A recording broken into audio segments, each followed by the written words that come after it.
Welcome to our horror world. Here, we uncover chilling stories and unsettling events that blur the line between truth and night. Every tale you hear is inspired by real encounter, whispered secrets, and shadows that refuse to fade. If you believe in the unknown, you're in the right place. Subscribe now and join us, because tonight's story might be true. Good evening, or perhaps good morning, depending on where you are on your journey through the night. It's late, and the world outside has that deep, velvet stillness to it. It's the perfect time for a story. Not a grand, sweeping epic, but something smaller, more personal. Something that happened to me a few years ago. An experience that settled into my bones and never quite left. I was a postgraduate student at the time, studying historical funerary architecture. A rather morbid-sounding field, I admit, but it was my passion. It took me to some of the most beautifully melancholic places in the UK, little pockets of forgotten history. That's how I found myself at All Hallows, a deconsecrated Norman church in the heart of Somerset. One gray November afternoon. All Hallows wasn't on any tourist map. It sat at the end of a long, single-track lane, swallowed by ancient yew trees. As I parked my car, a thick, damp fog was rolling in off the moors,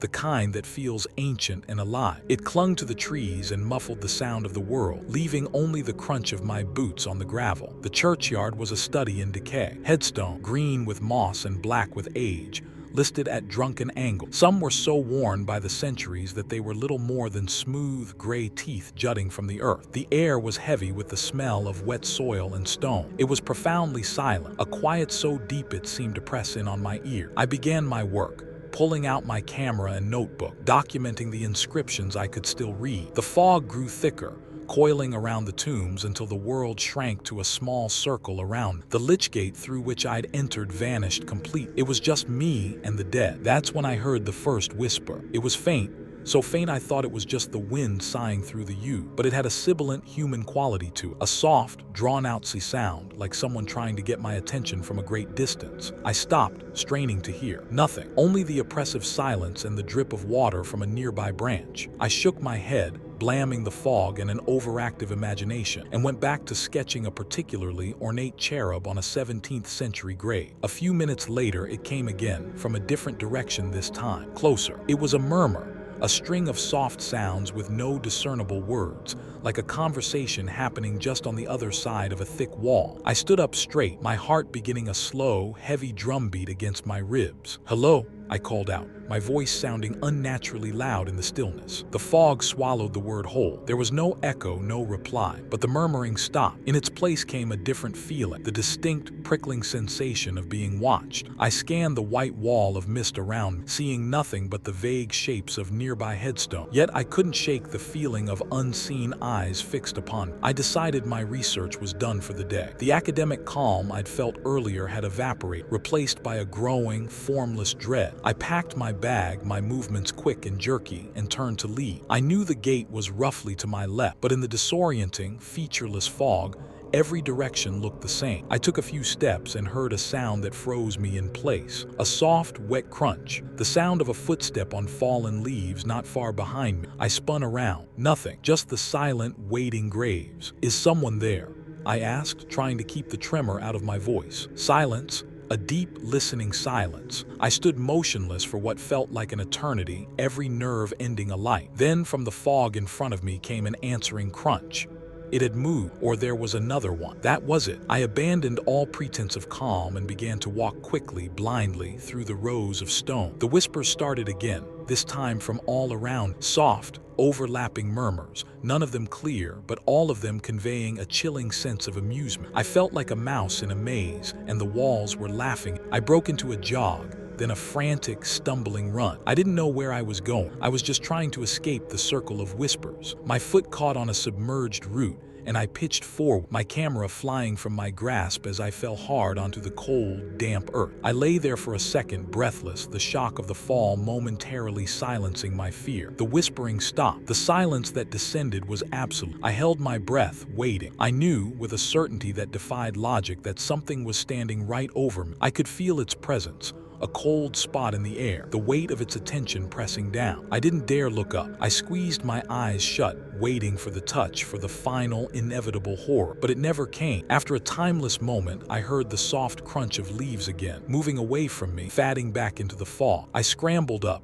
snatched my camera from the ground and ran. I ran until my lungs burned and tears of panic streamed down my face. By sheer luck, I stumbled right into the lich gate and burst out onto the lane, never once looking back. Later, sitting in my car with the doors locked and the heater on full blast, I told myself it was all in my head. The fog, the isolation, they can play tricks on. It wasn't until I was back in my flat hours later that I dared to look at the photos on my camera. Most were useless, just blurry shots of mossy stone shrouded in white. But the last photo, the one taken automatically as the camera hit, I don't remember when I finally stopped running. My lungs burned, my legs felt like lead, and still I kept clutching the camera as if it were the only thing tying me to the world of the living. When I finally collapsed under a streetlight on the empty road, I realized the red record light was still blinking. My shaking hands fumbled to stop it, but a sudden thought froze me. The tape had captured everything. Back home, I tried to convince myself it had been shadows, wind, imagination fueled by fear. But when I replayed the footage, my stomach dropped. The audio was filled with that same wet, rattling breath, louder and closer than I remember. Worse, there were shapes, fleeting and half-formed, moving at the edges of the frame. Pale hands brushing over tombstones. A figure standing motionless behind me when I had sworn I was alone. I yanked the tape out, snapped it in two, and buried the pieces in the trash. That should have been the end of it, except it was. 2 nights later, just as I was about to fall asleep, I heard it, the faint scrape of fingernails against my bedroom window. Slow, deliberate, impossible to ignore. When I pulled back the curtain, the street outside was empty, but in the reflection of the glass behind me, there was someone standing. Not Mark, not anyone I knew. I moved houses within the month. New city, new friends, no more dares. Still, sometimes, I wake in the middle of the night to the sound of breathing that doesn't belong to me, and when I dare to glance at the mirror, I swear the faint red glow of a recording light flickers for just a second before vanishing into the dark. The first thing you have to understand is that I didn't go to the graveyard looking for a thrill. I wasn't one of those kids. Never was. I was a romantic, maybe, a little bit of an amateur historian. I'd been tracing my family tree for years, and a few weeks before that night, I'd found a branch that led me back to a small, forgotten cemetery just outside of town. The records were sparse, almost non-existent, but the name was there. Elias Thorne, my great-great-great-grandfather. So I went. Not in the dead of night, not at first. I went during the day, a few times, just to walk the grounds, to see the stones, to feel that connection to the past. It was peaceful, beautiful in its own way, a patchwork of lichen-covered slate and crumbling granite, shaded by ancient oaks whose roots had long since wrapped themselves around the bones beneath. But I couldn't find his stone. I searched every row, every corner for 2 full afternoons. Nothing. And that's when the obsession began to set in. I started going after work just before dusk. The light was better then, longer, softer, catching the inscriptions in a way the midday sun didn't. I'd bring a flashlight, a small one, just in case. My wife, Sarah, would ask where I was going, and I'd just say, out for a walk. She knew I had this thing with my family history. She never pushed. The air that evening was still, heavy with the scent of damp earth and cut grass. The sun was a bruised purple stain on the horizon, the sky overhead a deepening indigo. It was a weekday, so the place was empty. The kind of quiet that isn't just an absence of sound, but a presence of something else. A hum, a pressure. I walked past the ornate mausoleums of the town's founding families, their names carved in bold relief, their stories long faded. I felt a chill, not from the temperature, which was mild, but a kind of internal shudder. I pulled my jacket tighter. I was in the oldest section, where the stones were little more than mossy lumps in the ground when I saw it. A glint of something white, low to the ground, almost hidden by a tangled patch of thorny bushes. I pushed through the brambles, ignoring the tiny pricks on my hands and forearms, and knelt down. It was a marble headstone, a simple, weathered rectangle, and the inscription was almost gone, but I could just make it out. E. Thorne. I ran my fingers over the letter. Elias. My heart was pounding. I had found him. A small victory, but it felt monumental. The moon had risen, a sliver of silver light, and it cast long, dancing shadows of the trees on the ground. The stillness felt different now, no longer peaceful. It felt like a held breath. I spent a few minutes just sitting there, a strange mixture of relief and awe washing over me. But then I heard it, a rustle. I froze, my head snapping up. It was a soft sound, like a dry leaf skittering across the ground, but there was no wind. I told myself it was just an animal, a fox or a raccoon, and I let out the breath I hadn't realized I was holding. But then I saw it, just for a moment in my peripheral vision. a figure. It was standing near the back wall by the row of weeping angels. Too tall to be a child, too thin to be an adult. It was just a black silhouette against the dusky sky, perfectly still. I turned my head slowly, trying not to be obvious, and it was gone, just a trick of the light. A hallucination brought on by the encroaching darkness and my overactive imagination. I laughed to myself, a nervous, shallow sound. I stood up, brushing the dirt from my knee. It was time to go. The air had turned colder, a kind of biting, unnatural cold that seemed to come from the ground itself. I started walking back towards the gate, my flashlight off. I wanted to see everything clearly, to prove to myself that there was nothing. I passed a row of old Victorian obelisks, and as I did, I heard another sound. A soft, wet scrape, like something being dragged through the wet grass. My stomach clenched. This time I didn't turn my head right away. I kept walking, my pace quickening. The scraping sound grew louder, keeping pace with. I could feel my heart hammering against my ribs, a frantic drumbeat. I took a deep, shaky breath and looked over my shoulder. There was nothing there, just the silent rows of headstones, the black silhouettes of the trees. But as I watched,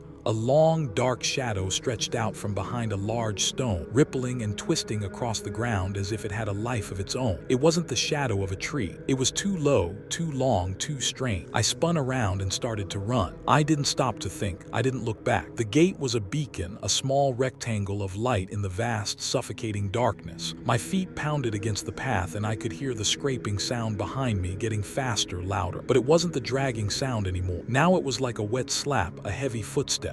Two of them. 1, 2.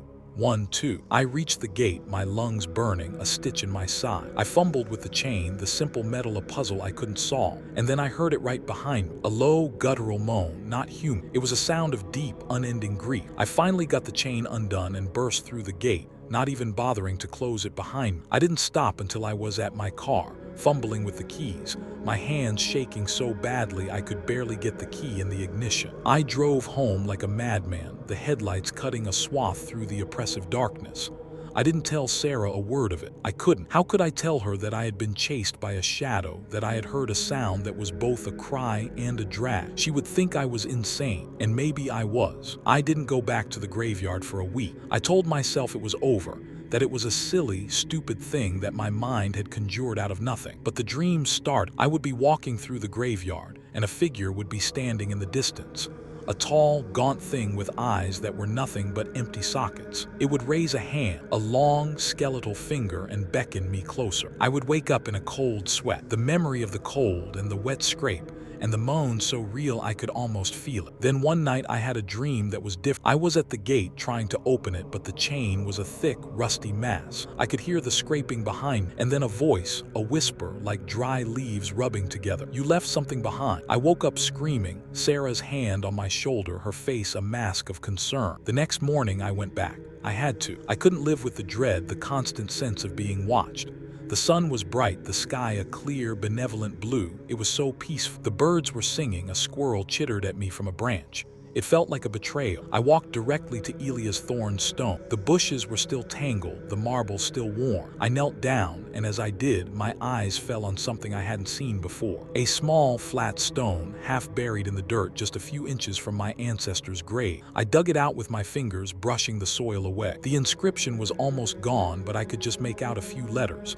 M. Thorn, a name, a child. The stone felt unnaturally cold in my hand, and then I felt it again. That low, familiar chill. I looked up. Standing at the edge of the woods was a figure. It was the same one from my memory, the one from my dreams. It was too tall, too thin, too dark, but this time I could see detail. The long, bony limbs, the head cocked to one side, the face. It was just a suggestion of a face, a hollow, empty thing, and in its arms a small, pale bundle, a child. I stared, my heart a frantic, trapped bird in my chest. The figure took a step forward, then another. Its movements were jerky, unnatural, like a marionette with a bad puppeteer. I backed away, clutching the stone. It didn't make a sound. It didn't moan. It just kept coming. I turned and ran, the little stone a dead weight in my hand. I ran until my lungs felt like they would burst. I reached the gate and flung myself through it, dropping the small gravestone as I did. I didn't look back. I got in my car and drove. I haven't been back since. The dreams are still there, the cold still follows me, a constant, unwanted companion. Sometimes I'm afraid to fall asleep because I know what I will see. A figure, tall and gaunt, with an empty bundle in its arms. I haven't gone back, but I know she's waiting. And I know I'll have to go back someday because I still have the child's gravestone. I picked it up when I dropped it, and now it sits on my nightstand, a constant, horrifying reminder. I can't throw it away. I don't know why. Maybe I'm afraid of what will happen if I do. But sometimes when I'm alone in the house, I can hear a sound like a soft, gentle tapping on the bedroom window. And I know it's not the wind. This wasn't some campfire ghost story. This was real. This was the night a boy of 17, became a man by facing something that had no name. It started with a dare, as these things always do. A few lads, a few pints, and the bravado that comes with both. Bet you won't stay a whole night in St. Jude's, Liam had said, a smirk on his face. He knew my weakness for a challenge, especially when it came to proving I wasn't just some city soft. St. Jude's was more than just a graveyard. It was a character in the town's history, a silent, moss-covered testament to generations of lives lived and lost. The place was ancient, its oldest headstones dating back to the 1600s, barely legible against the march of time. The iron gates were a fretwork of rust, their screech a familiar sound to anyone who'd grown up nearby. A high, crumbling brick wall, thick with ivy, separated it from the modern world. Inside, the yew trees stood like gnarled, shadowy sentinels, their branches twisting into grotesque shapes against the moonless sky. I went alone, of course. That was the point. Armed with a cheap flashlight whose beam seemed to swallow the darkness more than it illuminated, and a thermos of lukewarm tea, I slipped through the creaking gates just after midnight. The air was thick and heavy, carrying the scent of damp earth and decaying leaves. A classic UK autumn night. The fog, a clammy, living thing, had already begun to roll in, clinging to the ground like a shroud, obscuring the bottoms of the headstones so they looked like floating, jagged teeth. The initial fear was a thrill, a kind of high. Every snapped twig, every rustle of dry leaves under my boots felt like a performance. I found a spot near a huge, ornate mausoleum, the resting place of some long-forgotten wealthy family, and sat down, leaning my back against its cold marble side. The plan was simple: wait for dawn. 8 hours. It felt like a lifetime. At first, it was just the normal sounds of the night. The hoot of an owl in a distant tree, the whisper of the wind through the tall grass, the distant drone of a car on the A3. I tried to occupy my mind, to think of anything but where I was. I replayed a football match in my head, listed the names of all the kings of England, anything to keep the creeping unease at bay. But the silence, when it came, was what got to me. It wasn't just the absence of noise. It was a living, breathing silence. It was a pressure in my ears, a vacuum that sucked all the other sounds away, leaving only the loud, frantic thump of my own heart. That's when I heard it, the first sound that didn't belong, a whisper. It was faint, like a breath on the wind, but it was there. It wasn't a word, just a sound, a sibilant hiss that seemed to snake through the fog, winding between the rows of tombstones. I held my breath, straining my ears, my hands gripping the thermos so hard my knuckles turned white. Nothing. I told myself it was the wind, the way it sometimes does funny things with sound. I was just spooked. Then it happened again, closer this time and clearer. A single, distinct word: lost. My blood went cold. The word hung in the air for a second, then dissolved back into the silence. I shot to my feet, my flashlight beam cutting a frantic, shaky circle through the mist. The light seemed to get swallowed up by the fog, its reach so limited it felt like I was trapped in a small, shrinking bubble. My rational mind, the part that was still me, screamed at me to run, to sprint for the gate and not look back. But my feet, rooted to the damp earth, refused to move. Lost. A different voice this time, a child's voice, small and reedy. It came from behind a tall Celtic cross, maybe 30 feet away. I swung the light around, its beam dancing across the weathered stone, catching the glint of a small, sculpted lamb at the base. Nothing. There was nothing there, just the fog and the cold stone. My heart was a jackhammer against my ribs. I backed away, my eyes darting from shadow to shadow. Every gravestone looked like a hunched figure. Every twisting branch seemed to reach for me. I felt the absolute, undeniable certainty that I was not alone, that I was being watched. The whispering started again, a chorus this time. It wasn't words. It was a cacophony of quiet, dry sounds like rustling paper or scuttling insects. It came from all around me, from the tall yew trees, from behind the monuments, from under the ground itself. It was the sound of 1,000 people, each one just a little bit too close. It was the sound of being surrounded. Panic, hot and sour, flooded my veins. I stumbled backward, my foot catching on something. A fallen stone, a hidden root, and I went down hard. My flashlight flew from my hand, its beam finally extinguished as it clattered against a stone. I was in total darkness now, the kind of darkness that presses in on you, that has substance and weight. I scrabbled on the ground, my fingers desperate, searching for the light. My hand brushed against something cold and slick. It wasn't a rock, it was a face. I pulled my hand back as if I'd been burned, a strangled cry escaping my throat. I couldn't see, but I knew.